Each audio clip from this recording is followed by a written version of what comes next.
แสดงความยินดี วันนี้วัน ท่านที่จะเลิกจนถาวร คล้ายวัน ที่เห็น เกิด คลิปนี้นะคะ ด้วยรูปกายหลวงปู่สดวัดปากน้ำ จงหมดกรรม ศรีเจริญนะคะ หมดเวรหมดหนี้หมดสิน โคประทีป เหลือกินเหลือใช้ 2 นะคะเอาบุญมาฝาก เหลือไว้เป็น ทุกคนนะคะ อุปกรณ์ในการสร้างบุญสร้างบารมี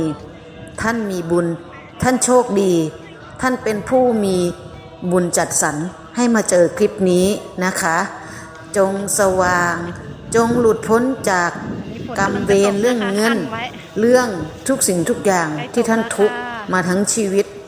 ท่านเห็นคลิปนี้เปิดทางเปิดทรัพย์เปิดสมบัติด้วยการแชร์ กดใจคอมเมนต์เซฟบันทึก ขออนุโมทนาสาธุการกับมหาเศรษฐีใหม่ทุกท่านนะคะ ท่านจะโชคดีนับตั้งแต่วินาทีนี้เป็นต้นไป ให้ท่านรับบุญรับบารมีรับคลื่นพลังของบุญบารมีที่หลั่งไหลทะลุทะลวงเป็นสมบัติของท่าน